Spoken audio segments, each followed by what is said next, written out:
Palavra de Assim Esperança. Um programa que traz a mensagem de Deus ao seu coração. Na sua carne desfez a inimizade.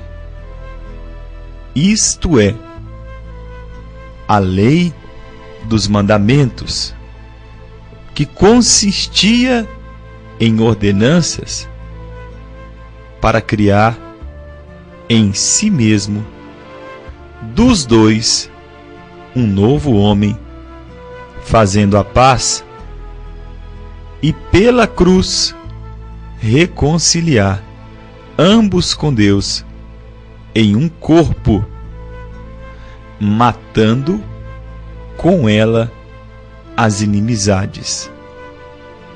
E vindo ele, evangelizou a paz a todos vós que estáveis longe e aos que estavam perto. Ainda o versículo de número 18. Porque por ele ambos temos acesso ao Pai em um mesmo Espírito.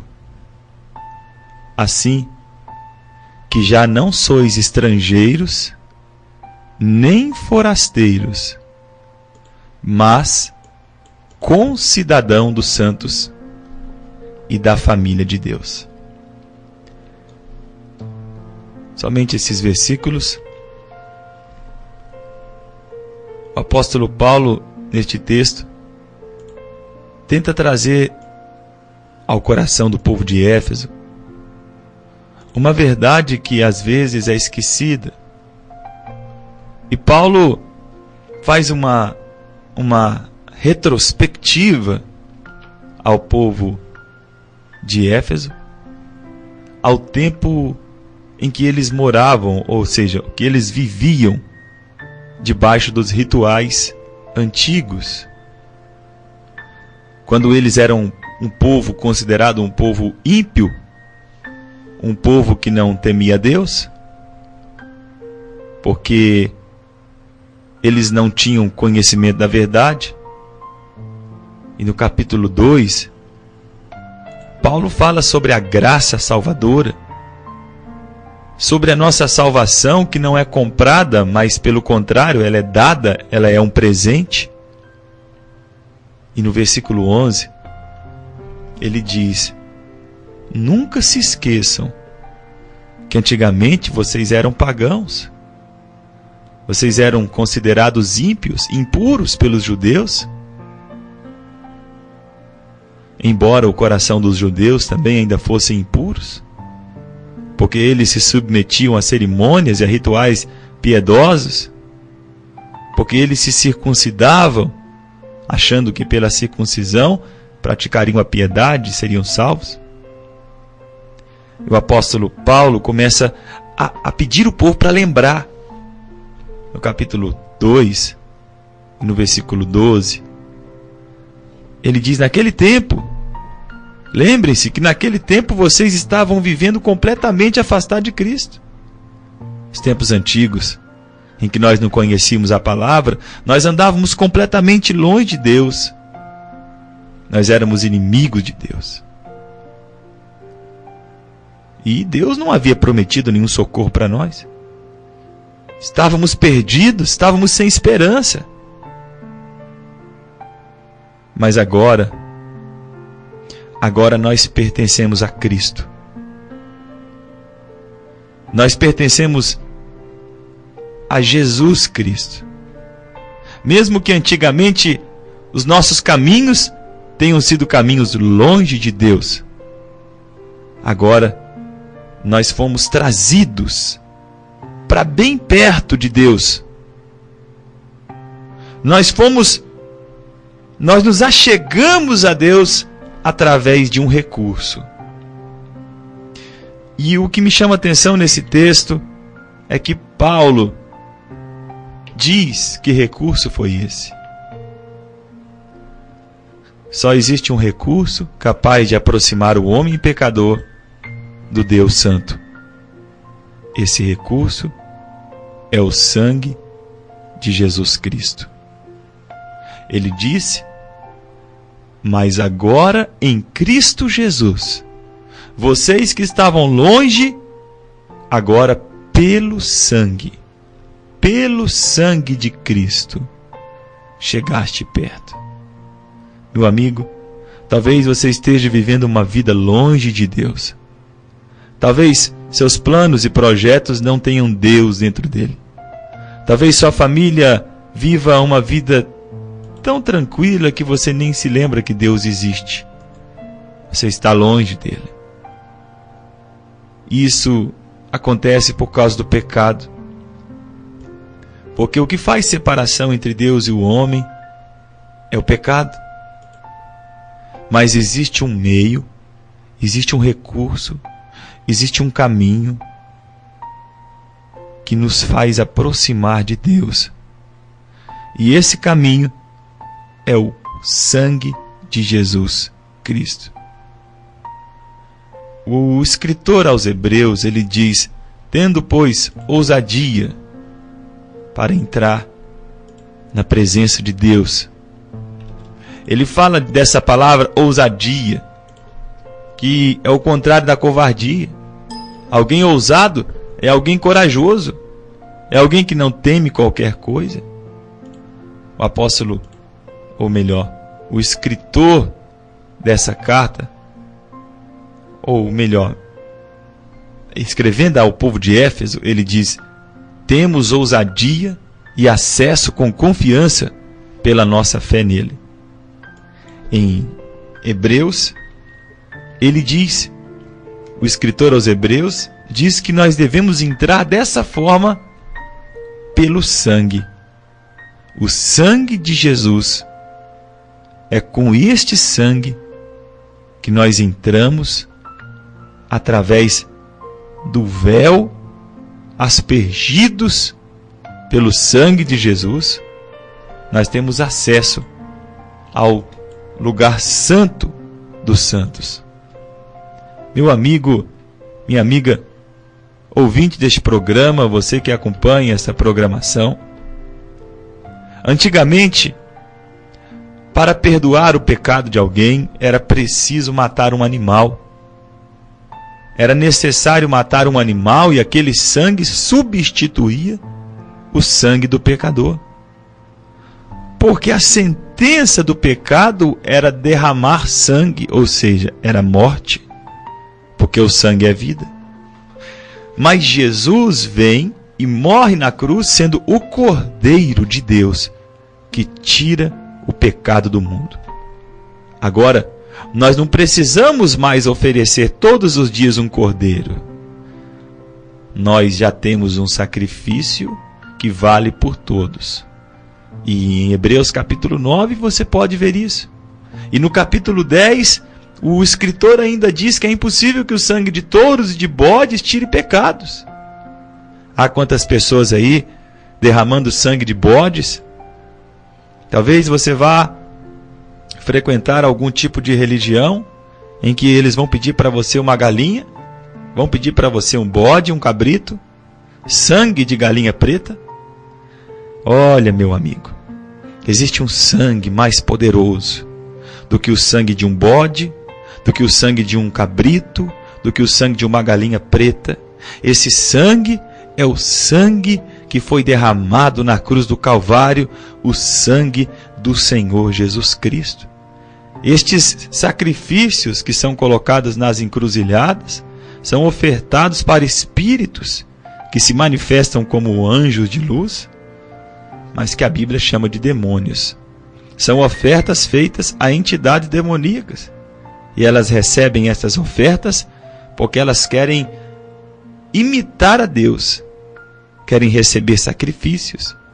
Mas nós não sacrificamos a nenhum espírito com letra minúscula. Nós não adoramos nenhum espírito com letra minúscula. Nós adoramos o nosso Deus, que é Espírito com letra maiúscula. O nosso Deus é Espírito e importa que os verdadeiros adoradores o adorem em espírito e em verdade. Então eu não preciso ter lá na minha casa, no meu quintal, uma criação de galinha preta. Eu não preciso comprar um cabrito, um bode. Eu não preciso comprar uma garrafa de pinga. Eu não preciso fazer uma farofa para ofertar ao meu Deus. Porque o meu Deus é mais poderoso do que qualquer entidade que baixa em qualquer terreiro ou em qualquer bacia numa esquina. O Deus que nós servimos, Ele mora dentro de nós. Ele não precisa de charuto, Ele não precisa de cigarro e nem de pinga, porque o sacrifício já foi feito na cruz do Calvário. Talvez eu esteja falando com alguém que tem estas práticas. E talvez você nunca tenha sido alertado sobre isso. Eu gostaria de lembrar a você, meu amigo, que biblicamente falando, esta prática é considerada feitiçaria e Deus condena esta prática. Nós devemos adorar a Deus e clamar a Deus, e não aos espíritos imundos que andam por aí. Você sabe muito bem que Deus conhece todas as coisas. E há muitas pessoas ouvindo esse programa que vão às igrejas, vão à igreja católica, alguns vão até igrejas evangélicas, mas também frequentam lugares de magia. Você sabe que existem pessoas que fazem isso. E esta prática é contrária à palavra de Deus. A Bíblia condena qualquer prática como essa. O escritor aos Hebreus, ele diz que não é mais com sangue de bode, não é mais com sangue de animais, porque o nosso Cristo já derramou seu sangue no nosso lugar. Agora, nós entramos na presença de Deus pelo sangue de Jesus. O sangue que mais salva, que mais limpa, que mais purifica, que já foi derramado nessa terra. Jesus agora é um mediador de uma nova aliança. O sangue da aspersão. E o escritor aos Hebreus, no capítulo 12, no versículo 24, ele ainda diz que o sangue de Jesus fala mais alto do que o sangue de Abel. O que significa isso? Abel era filho de Adão. E Abel foi assassinado pelo seu irmão. Foi o primeiro homicídio que aconteceu na face da terra. Abel é tipo de uma morte inocente, é tipo de Cristo, porque ele morreu sendo inocente. Mas ainda que Abel tenha sido tão puro e tão inocente, ainda que o sangue de Abel tenha sido um sangue tão puro, porque ele foi o primeiro a morar nessa terra depois de Adão e Eva, ainda que ele não tenha cometido tantos pecados como nós, o sangue de Jesus ainda é mais puro do que o sangue de Abel.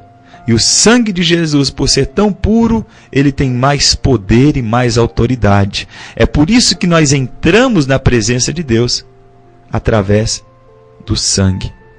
O sangue de Jesus. E o apóstolo Paulo continua dizendo assim, na sua carne. Como assim na sua carne? No seu corpo, ele desfez a inimizade. O que Jesus fez? Jesus tomou sobre ele todas as nossas dores. Ele foi vilipendiado, ele foi chicoteado, ele foi cuspido, ele foi humilhado. Ele tomou 39 chibatadas. Jesus foi preso, foi pregado na cruz, recebeu uma coroa de espinhos e na carne dele, ou seja, no seu corpo, ele desfez a inimizade. Que inimizade é essa que Paulo está falando? A inimizade que existia entre o homem e Deus. Porque antigamente, quando nós vivíamos nas nossas práticas de pecado, nós éramos inimigos de Deus. Não éramos amigos. Mas aí Jesus veio e estabeleceu na terra um ministério. E esse ministério não é um ministério que a senhora presidente coloca nas mãos das pessoas no Brasil, não. Não é o Ministério da Justiça, não é o Ministério da Comunicação, não é o Ministério da Saúde, não. o ministério que Jesus estabeleceu nessa terra é chamado de ministério da reconciliação.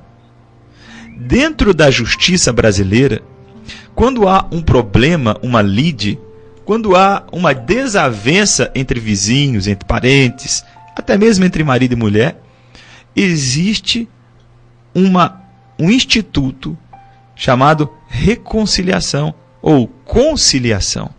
Quando você vai resolver um problema sem que seja necessário um processo comum, sem que seja necessário acionar o judiciário diretamente. Então você vai receber conselhos de um conciliador, de alguém que tem conhecimento jurídico e que vai ali tentar, de uma certa forma, levar você a fazer as pazes com aquela pessoa. Alguém, é claro, vai pedir perdão, vai repor o prejuízo, mas isso sem ter que passar pelo procedimento legal. Isso é o que nós chamamos de conciliação. O que Jesus é? Jesus é o conciliador. Jesus, ele veio para conciliar, para reconciliar. Ele veio para colocar de novo Deus em contato com o homem. As pessoas dizem que a religião faz isso. Religião vem do verbo religare, palavra religare. Mas a religião não faz isso. A religião afasta as pessoas de Deus. Ela não aproxima.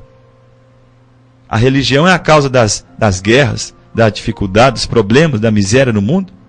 A religião é uma desgraça. Mas o nosso Deus, ele veio para ser uma ponte para Deus. Tiago escreveu dizendo que a religião pura, imaculada, é cuidar dos órfãos, das viúvas e praticar a justiça.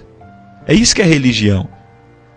Não é ficar defendendo a minha placa, minha igreja, meu pastor, meu padre, meu papa. Não é isso não. Isso não é religião não. Isso é disputa.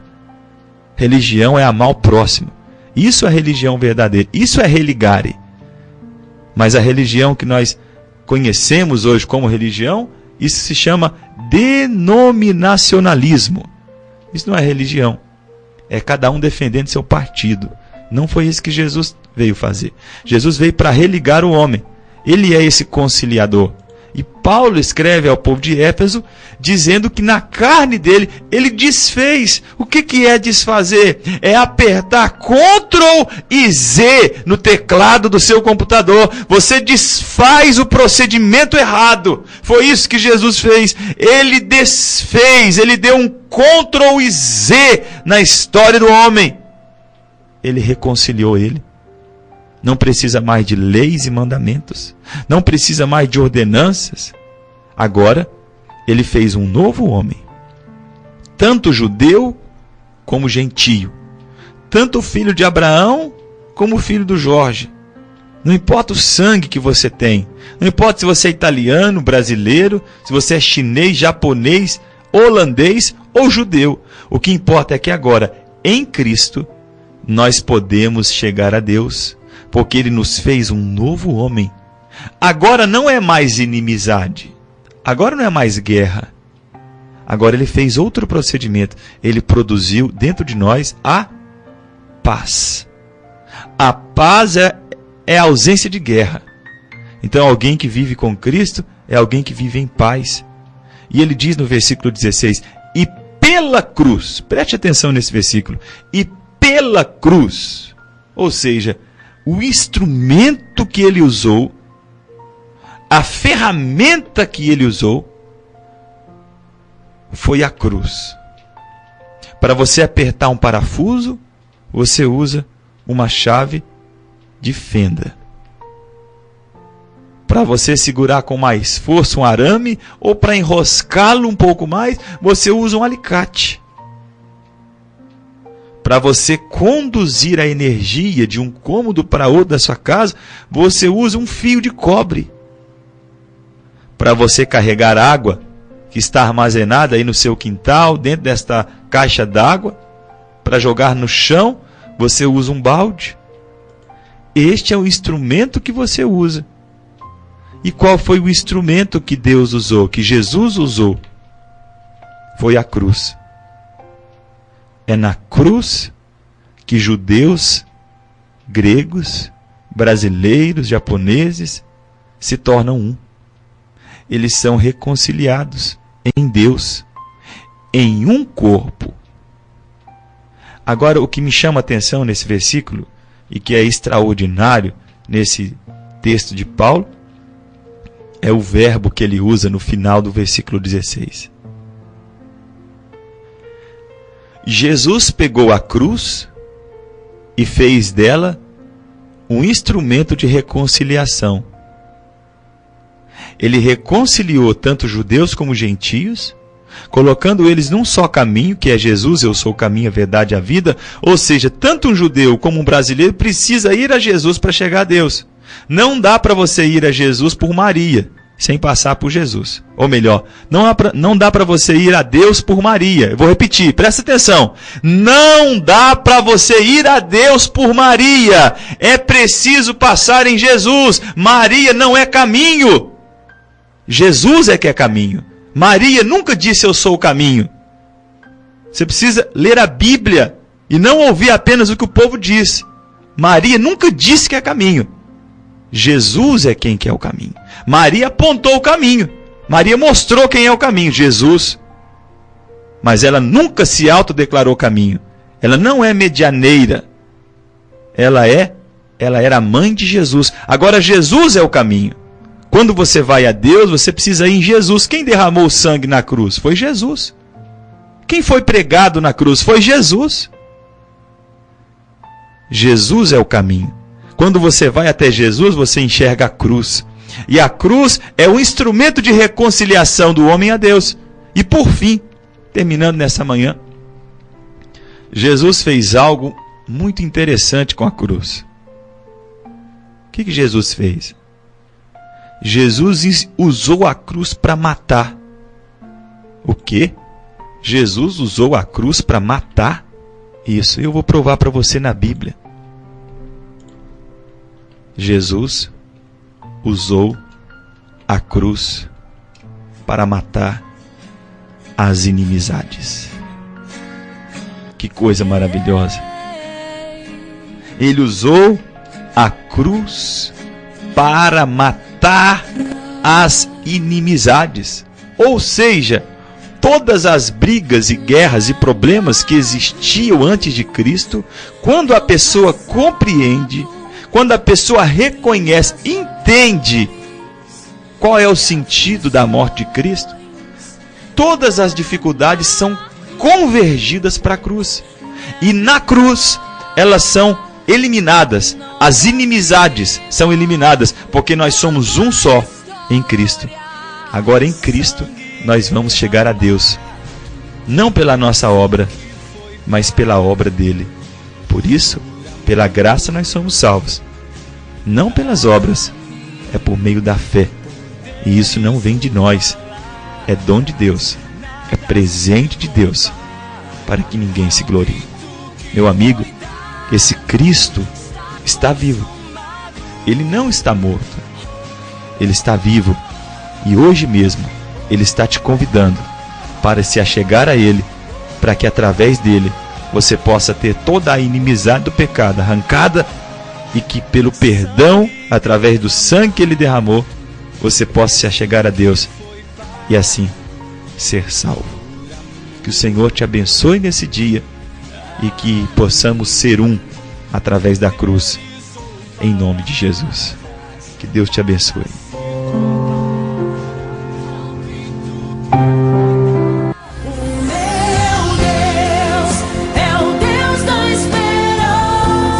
Palavra de esperança.